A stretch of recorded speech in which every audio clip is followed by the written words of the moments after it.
You are listening to Skin, Earth, Vitality, the podcast where ancient wisdom meets modern vitality. If you are seeking to reconnect with your innate vibrancy, you're in the right place. I'm Emily Davis, a seasoned holistic esthetician and herbalist. Join me as we unlock the secrets of ancient skincare practices, explore the beauty of seasonal and nature-based living, herbalism, and true holistic well-being for you and the broader ecosystem.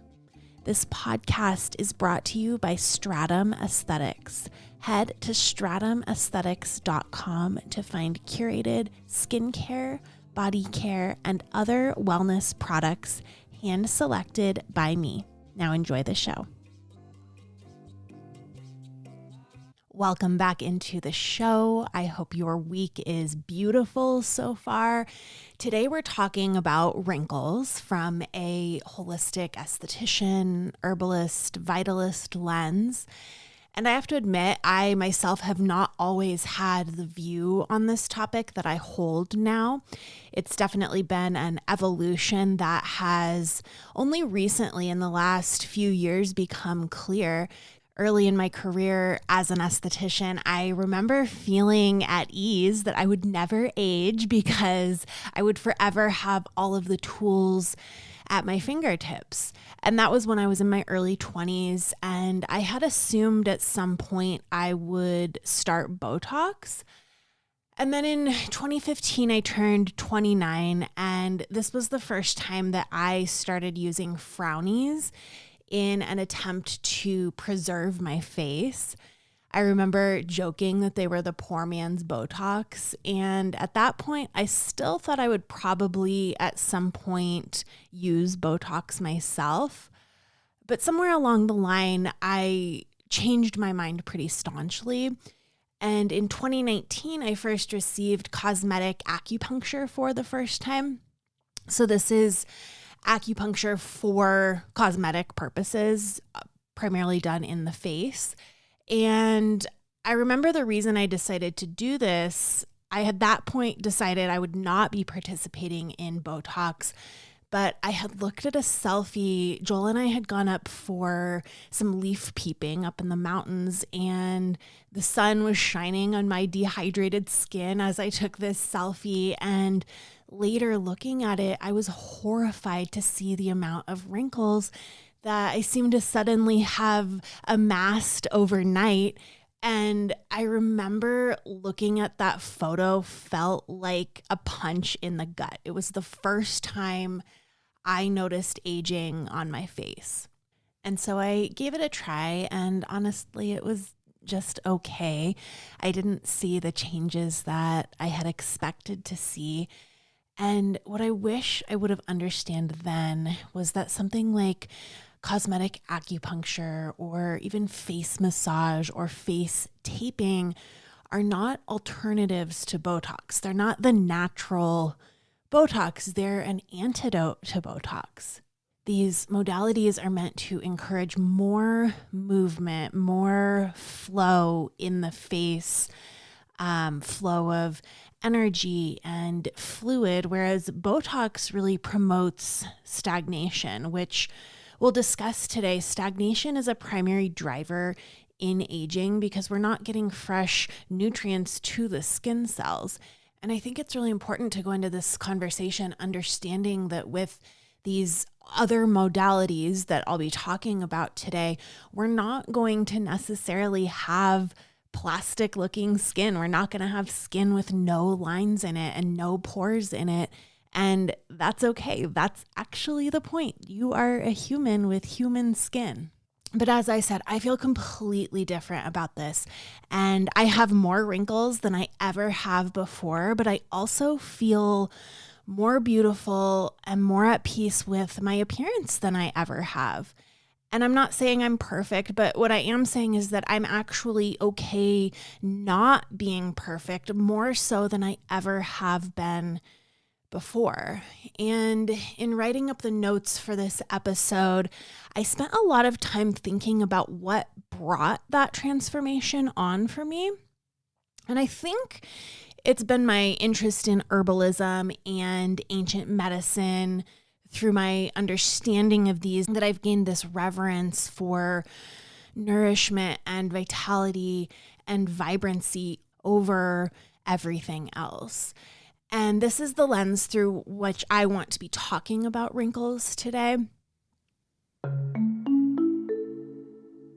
Hey there, I just want to interrupt the show really quickly to tell you a little bit more about my online skincare boutique. Over the past 2 decades, I've researched and tested what truly clean and effective skincare looks like, and I've gathered that wisdom into my online skincare apothecary. This isn't just a shop, it's a space where every product has a story and a purpose for your skin. You know, I try to be intentional about everything that I do, and my apothecary is no exception.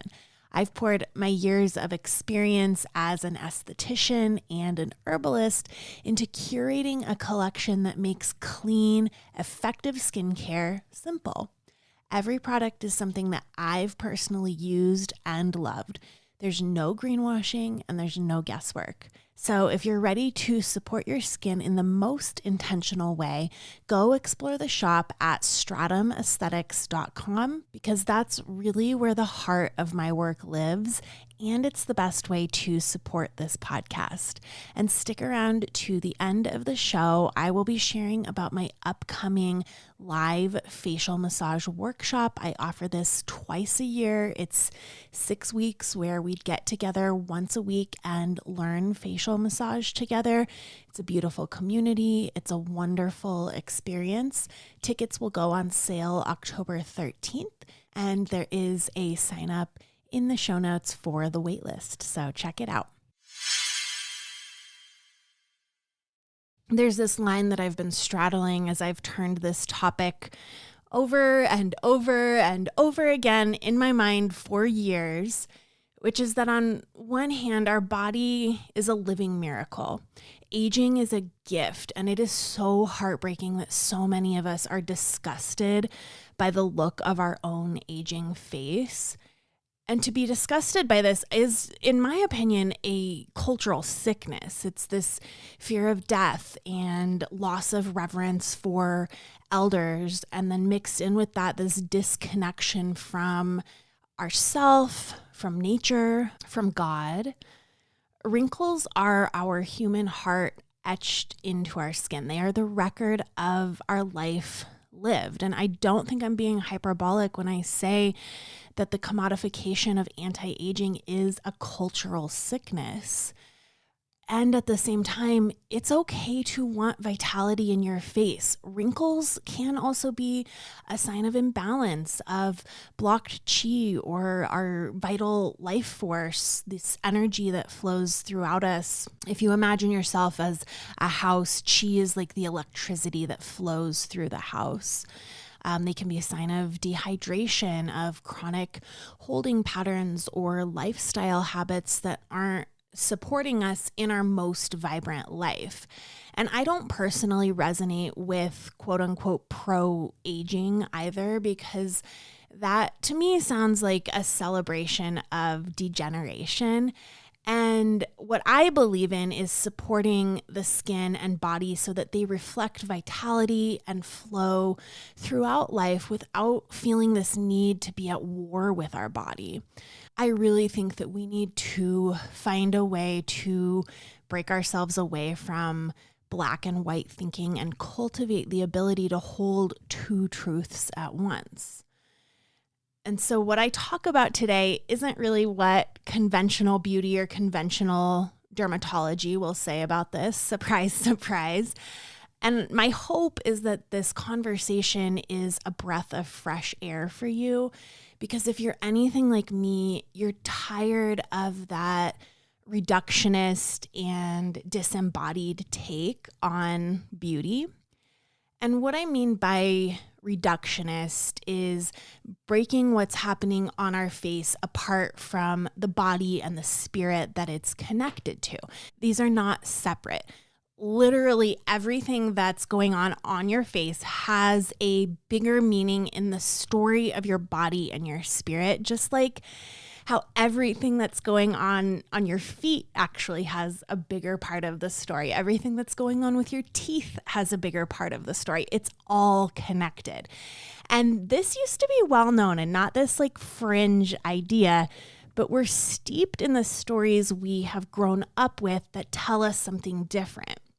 It's like what I said in my episode about sacred beauty last week, which is a precursor to this episode. So if you haven't listened to last week's episode about sacred beauty, pause this right now, go listen to that. I think that getting into the mindset of what I brought last week will really help to round out this conversation about wrinkles. But back to the stories that we've been steeped in, the more a thought or an idea is repeated to you, it's like carving a groove in a dirt path, like a hiking trail. But the more that you notice it and then change the ideas, and then through repetition, you can create a whole new trail, a whole new way of thinking. But just like if you were to create a new hiking trail, it's not going to be easy at first. You have to go in and bushwhack the thick vegetation and the dense wooded area and move along that path repeatedly over and over again before we see this new trail.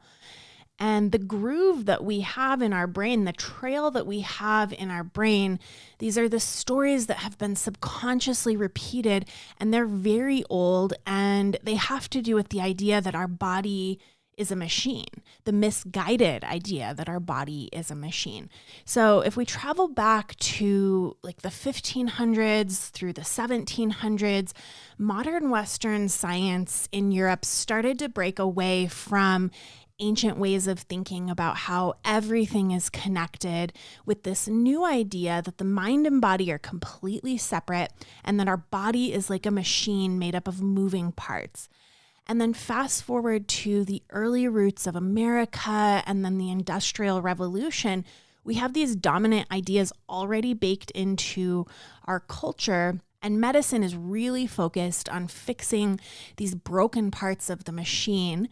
And then moving into the 1920s, we have this new advertising industry that starts selling beauty as something to be corrected. Through the 70s, the 80s, diet culture explodes, fitness and youth become part of perfection. The 1990s and the 2000s, Photoshop and glossy magazines, and then later social media creates unreal standards, skin that doesn't have pores and faces without lines. Like these images have been shown to us repeatedly, creating that hiking trail within our brain. And these are all deep cultural imprints that have trained people to see themselves as broken parts, trained to see our body as something that betrays us. And you may not consciously say that or think that, but in the way that you speak about your body, I hear it literally all day long in my treatment room. And so through my observation of society, from looking at Instagram, hearing people talking, I know that this is a very pervasive story that is told to ourselves. We see our body as something that is going to betray us or that has betrayed us, instead of this whole miraculous being made from intelligent design that bears the capacity to heal. So because of these messages, it's common to start seeing wrinkles and our instant thought is erase it, fix it. And so if possible, I invite you to catch yourself in those thoughts. I invite you to instead notice it as a sign of life, as a gift, and maybe asking, how do I bring this tissue back into balance? How do I support harmony, flow, and vitality within this tissue?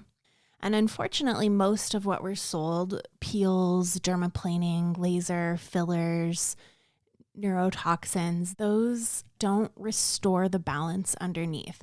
They don't look at the message that the body is speaking. And so let's talk about that message and what the body may be speaking to us. And I think in order to do that, let's first talk about what wrinkles are and how they're formed. So wrinkles are creases in the skin that form when the structure beneath the surface changes. So it could be a combination of skin losing elasticity, so we have less bounce back. Elasticity is a protein that makes our skin elastic. And then maybe we have a reduction in collagen. So collagen is the protein that creates like the scaffolding of the skin. It's what creates firmness within our skin. And loss of collagen over time is natural, but there are factors that can reduce it faster.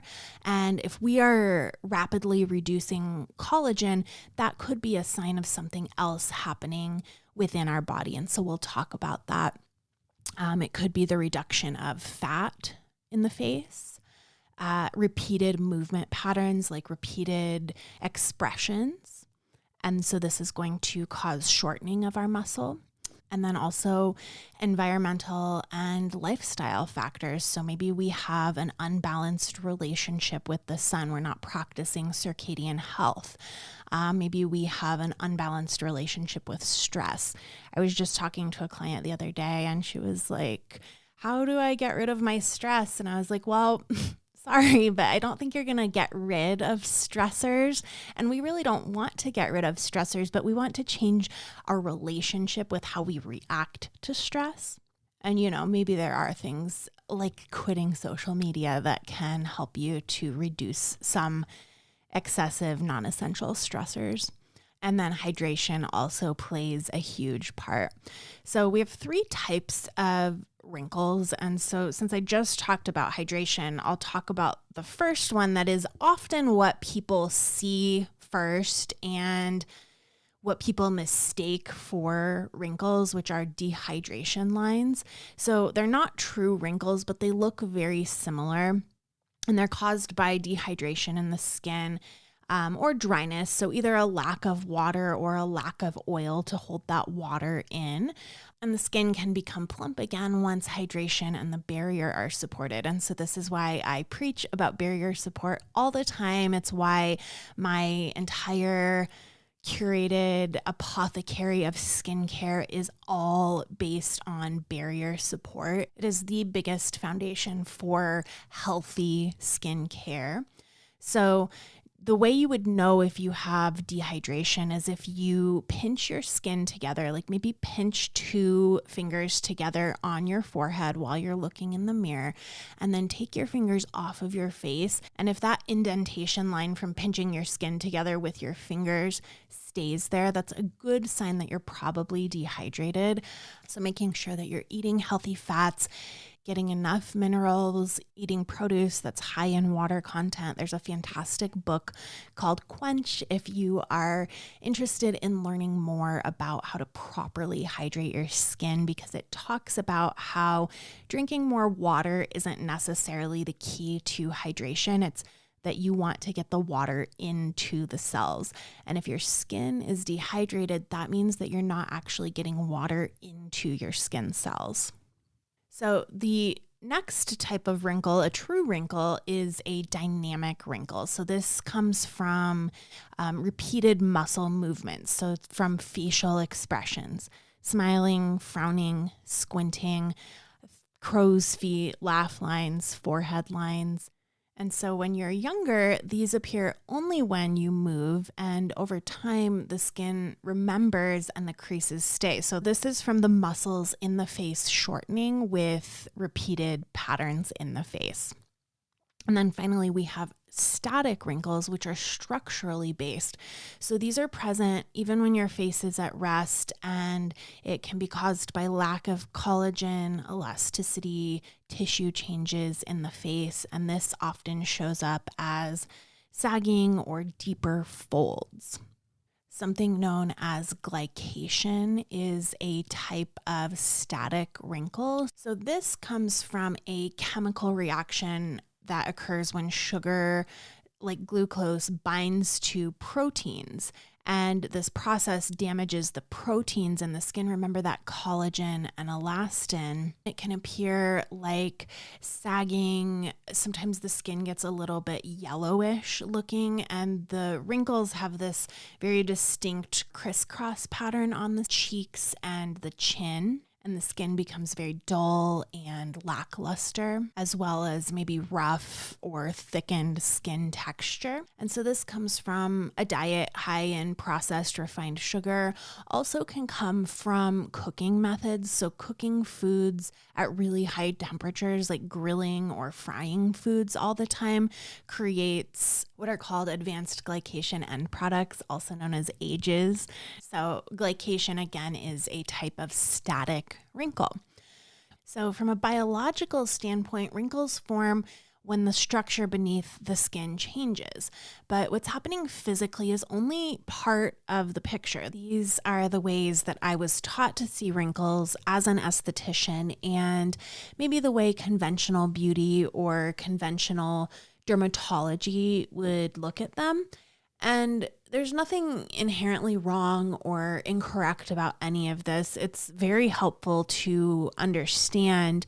But I think that if we want to look at ways to create balance within our body, there's a layer deeper that we can explore, which is what's called energetics of the body. And I know that this word energetics feels very like vibey or mystical, but it's actually quite grounded and practical.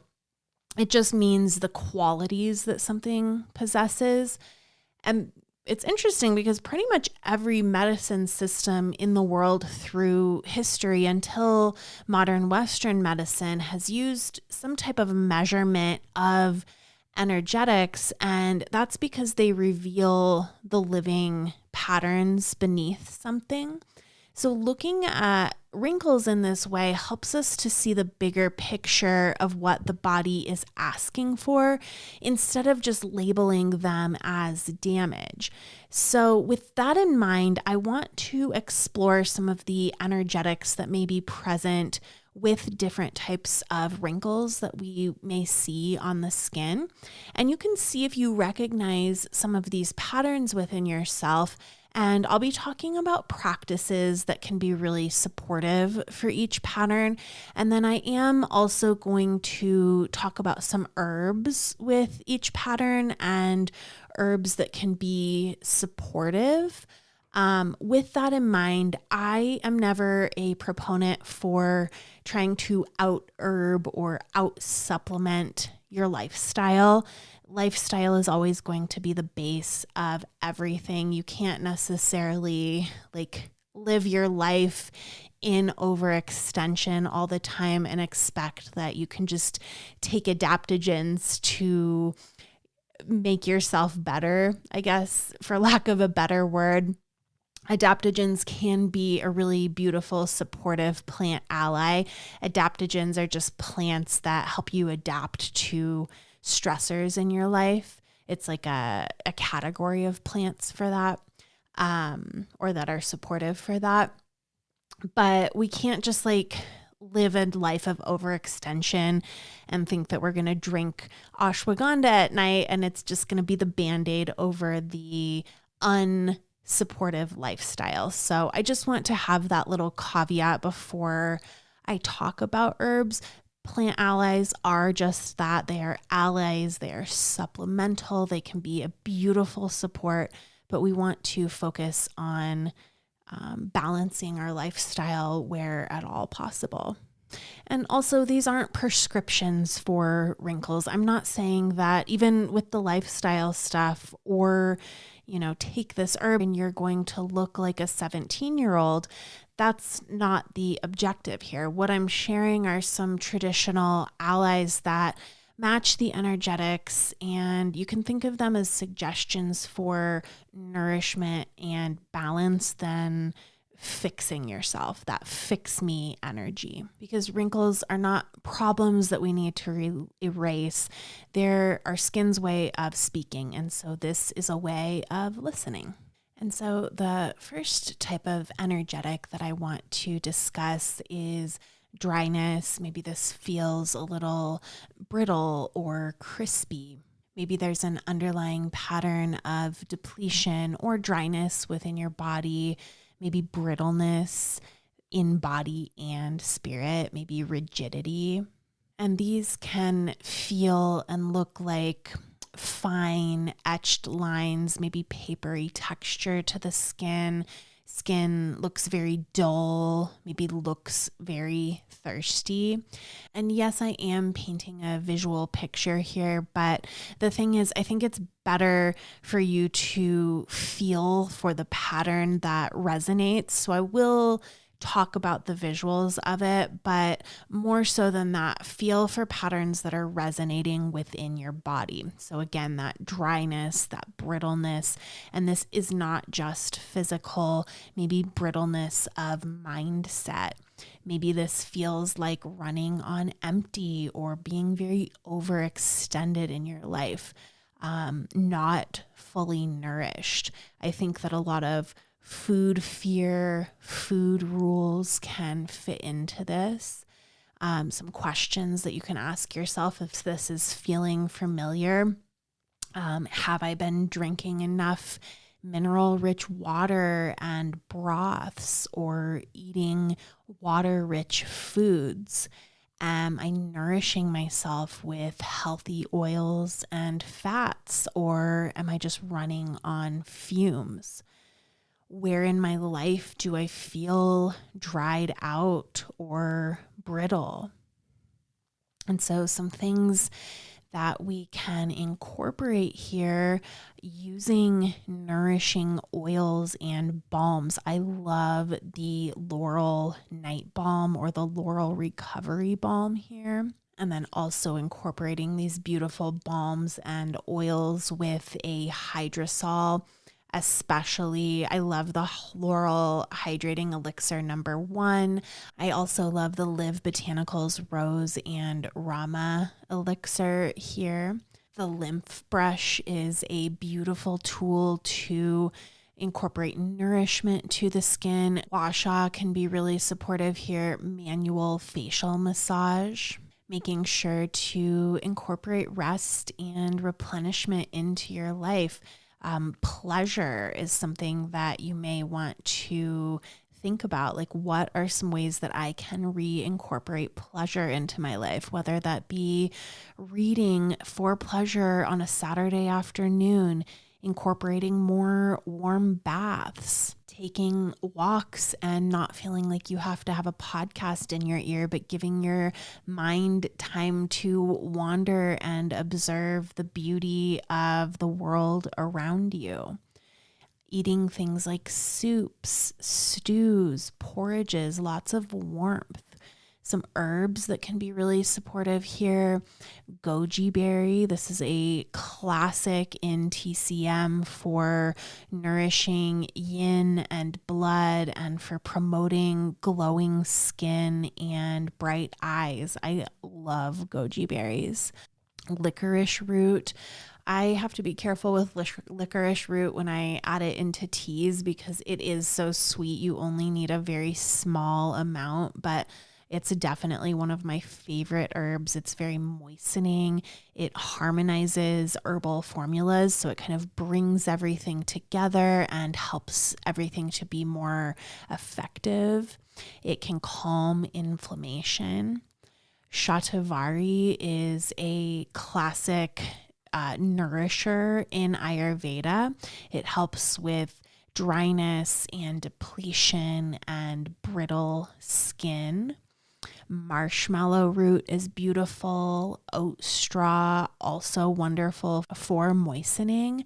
I have a really lovely overnight infusion for hydration on my blog. I'll link it in the show notes here, but it incorporates some of these herbs and very supportive for that skin vitality. So the next energetic, that was our first one. That was dryness, brittleness. The next one is tension. So feeling really bound or over gripping. And physically, this may look like vertical furrows, those 11 lines, maybe a tight forehead or clenched jaw. I often feel this with people who have a ton of tightness in their traps, in their upper shoulders. Skin, everything just feels very tight, very grippy. And this is wrinkles showing up where those muscles are chronically contracted. So lots of expression lines here.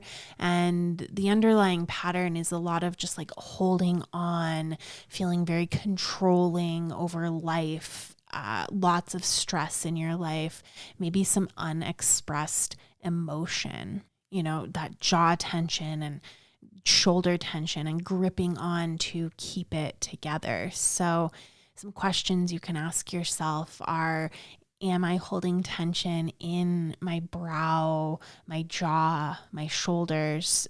Do I feel like I'm trying to keep it all together too tightly? What emotions am I suppressing instead of expressing? And so maybe this is an invitation to practice more facial massage, some jaw release.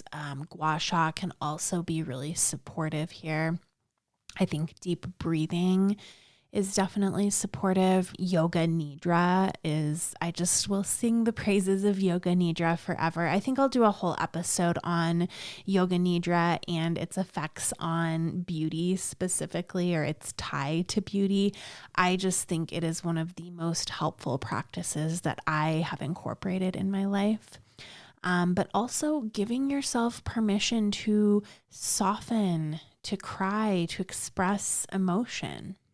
And some herbs that are supportive for softening and releasing. Milky oats is so nourishing for frazzled, over tight symptoms. And so this would look like milky oat tincture. You can get oat straw for tea or oat tops for tea. But what we're really looking for here is the latex within the fresh milky oats. And so the tincture is the most supportive here. Skullcap relaxes muscle tension, calming an overactive mind. Passion flower, one of my absolute favorite herbs ever for unwinding circular thoughts and tension patterns. I blend this with spearmint and chamomile and catnip for my sleepy time tea every night. This is definitely a pattern that I can hold, and it's just so lovely. Rose is another one. It helps to soften that emotional armor and open the heart. Chamomile, like I mentioned, is really wonderful for calming irritability, helping with relaxing the face and the jaw. California poppy for relieving nervous tension, especially if it's affecting your sleep. So we have dryness, we have tension. Our third energetic that I want to look at here is stagnation. So this is basically where flow is not flowing properly. So we're not getting proper flow of blood and lymph and fluids, also emotions. Because the nutrients aren't feeding the skin properly, this can lead to wrinkling within the skin. Lines deepen because those nutrients and fluids aren't reaching the area. And so maybe the tissue feels very dense or heavy, maybe a little bit more dull. I will often notice with a lack of lymphatic movement, there's like almost like a gelatin feeling of fluids stuck under the jaw, under the ears, down the neck. We may see puffiness, especially under the eyes, thickened texture of the skin, and maybe just like a general sense of heaviness. And so if this pattern feels resonant, some things that you can ask are, am I moving my body and sweating regularly? Do I feel stuck or sluggish in my life right now? Where am I holding on instead of letting energy move. And so some practices that can be really supportive here include things like dry brushing, taking a brisk walk, manual lymphatic drainage. I have a YouTube video about how to do that in a very heart-centered way. Cupping. I also have a video on my YouTube about how to cup your face.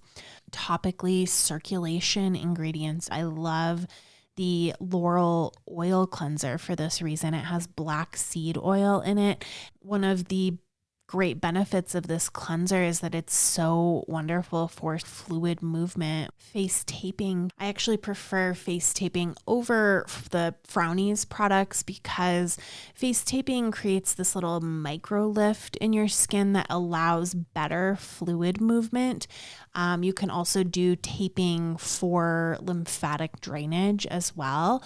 And I like that because with Frownies, it's very stiff on the face. And so we're not encouraging that fluid movement. And like I said, we want movement of nutrients so that the skin cells are getting properly nourished. Some herbs that can be supportive for movement include things like ginger. It's very warming, supportive for circulation and clearing stagnation. In the Live Botanicals Clarifying Elixir, there is ginger, and I really think that's such a beautiful hydrosol to incorporate here. Drinking cacao. I actually like to, when I'm feeling really stuck and stagnant, I'll put a couple of drops from a cayenne tincture into my cacao with maybe some sea salt.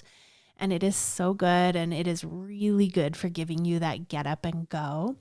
Turmeric can be really lovely here. It's anti-inflammatory. It helps to also move that stagnation.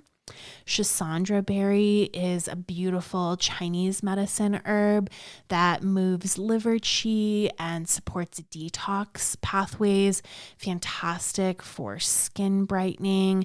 It is historically known in Chinese medicine for quote unquote preserving youthfulness and elasticity within the skin. So we've talked about dryness, we've talked about tension, we've talked about stagnation. Our fourth energetic is heat. So maybe being overheated or inflamed. And this can look like a very red or irritated skin. And so the invitation here is to cool and calm the skin. The underlying pattern is definitely going to be inflammation, maybe a lot of stress in your life, maybe somebody who is quick to irritate, someone who's pushing too hard, maybe you're burnt out, and this is the result.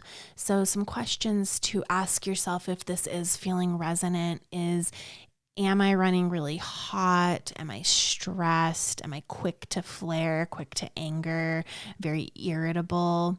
Have I been eating or drinking things that inflame me? So alcohol is a big factor here. Too much sugar. Do I feel like I'm burning the candle at both ends? So what we want to balance here is cooling. So cooling compresses on the skin, topical ingredients like chamomile and rose, maybe lavender, eating cooling foods like cucumber, mint tea, reducing stimulants in your life. Coffee, for example, can be very heating. And so something like a dandelion tea is a great alternative, or green tea. This isn't really a time where I would incorporate face cupping. Jade gua sha stone that's used as more of a facial massage, cooling herbs. Like I said, green tea can cool excess heat. Rose is very cooling. It can ease redness and tension. Gotu kola is famous in Ayurveda for tissue repair and collagen support. This is also a cooling herb. Pearl powder I've talked about on the podcast before. I did a whole episode on it, but pearl powder is cooling and calming and reduces inflammation and heat. Our next energetics, so we have now gone over dryness, tension, stagnation, heat. Our next one is what I would call like withering or depletion. This might look like that sagging, the loss of bounce, deeper static folds that stay even at rest. And so the invitation is to work on rebuilding your reserves. This might feel like exhaustion or feeling run down or just like needing restoration at a very deep level. And withering of tissues like static wrinkles that don't necessarily bounce back, this is part of the natural cycle of life. With age, our body is going to become lighter and drier and maybe more delicate. And that's not wrong. It's the natural arc of our life. And our work is not to fight it, but really to support it, to bring more nourishment in, more oils and rest and practices so that the withering is in balance. Because when out of balance, our skin is going to lose its resiliency maybe earlier than normal or excessively. And we want to make sure that we're focusing on replenishing our reserves as we age. Unfortunately, our culture thrives on systems that do not replenish our reserves, and so we lose them prematurely. And so it's up to us as the steward of our body to find ways to incorporate this into our life so that we're not just like a victim of getting run down. Some questions that you can ask are, do I feel like exhausted to the core beyond just being tired? Like, am I always exhausted? You could ask yourself, am I getting true, deep, restorative sleep? And if not, what practices can I incorporate to improve my sleep hygiene? Do I need blackout curtains? Do I need to turn off screens 2 hours before bed? Do I need to stop eating 3 hours before I go to bed? Maybe asking yourself, have I been ignoring my need to replenish for too long? Am I burning the candle at both ends and not giving myself time for true rest? So if this energetic is feeling resonant to you, obviously focusing on that deep rest, the sleep hygiene, again, yoga nidra is so beautiful here. Maybe nourish yourself with broth. And I talked about adaptogens earlier, herbs like ashwagandha and reishi. Facial cupping when done mindfully. So making sure to use adequate oil to not overexert your skin with the face cups, but this is a wonderful way to bring nourishment back into the tissue. Something that I also like here is called a plum blossom hammer. And so this is a gentle tapping tool from Chinese medicine. It's this hammer that has little needles on the end, and it invites microcirculation and qi movement. This is one of my best sellers in my shop, the Plum Blossom Hammer. It comes with a how-to card, and I've got tutorials on my YouTube as well. This actually is for hair loss, but I love it for facial wrinkles as well, for bringing that energy flow to the area. The Plum Blossom Hammer actually also can be used in areas where we have those expression lines as well, those tension areas, because the Plum Blossom Hammer, again, is bringing nourishment back into that tissue. And when we have those expression lines, there is a bit of stagnancy happening there as well. So a couple of herbs that can be supportive for this depletion type of pattern. Like I said, reishi, it's an adaptogen, it's a Shen nourisher. It's really supportive for longevity and resilience. Astragalus is strengthening for immunity and vitality within the skin. I talked about ashwagandha. This is really wonderful for also that vitality.